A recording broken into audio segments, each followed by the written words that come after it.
Davlatimiz rahbarining 2025-yil 8-oktyabrdagi farmoniga asosan issiqxona xo'jaliklari faoliyati samaradorligini oshirish, meva-sabzavot va oziq-ovqat mahsulotlari eksporti hajmini kengaytirishga qaratilgan qo'shimcha chora-tadbirlar belgilab berildi.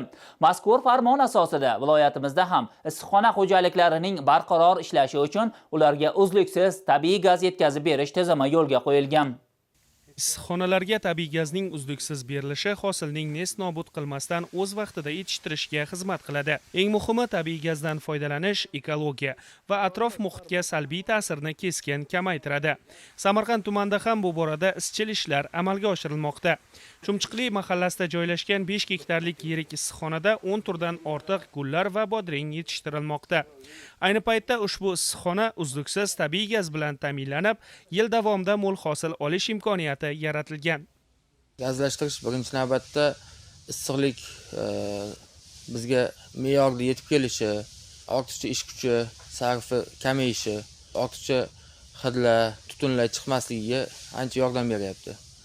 Gaz me'yorda kelyapti, uzilishlar yo'q. Bu issiqxonamiz 2,5 gektar gazlashtirilgan hisoblanadi. Qolgan bu yoqda gazlashtirilmagan qismini ham gazlashtirish niyatimiz bor. Xalqimizga unumli foydalanib, gazdan yaxshi mahsulotlar yetishtirib chiqarish niyatimiz bor. Shuningdek, ushbu mahalladagi yana 1,5 gektarlik issiqxona majmuasida pomidor yetishtirilmoqda. Mahsulotlarni eksportbop holatga keltirish maqsadida bu yerga ham tabiiy gaz barqaror tarzda yetkazib berilmoqda. Samarqand tuman gaz ta'minoti bo'limi xodimlari tabiiy gaz bosimini doimiy ko'rikdan o'tkazishyapti.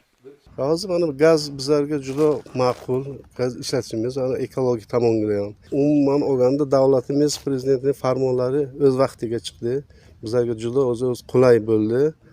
Ana gaz ishlatishga ekologiyamiz toza bo'ladi. Har xil hidlardan, nimalardan, tutunlardan, issiqxonaning ichida temperaturini ushlash bir xil bo'ladi. Hududga Samarqand gaz ta'minoti filiali tomonidan tadbirkorlar bilan shartnomalar tuzilib, barcha issiqxonalar barqaror gaz bilan ta'minlanmoqda. Bu esa hududimizda issiqxona xo'jaliklari salohiyatini oshirish va eksport hajmini kengaytirishga xizmat qilmoqda.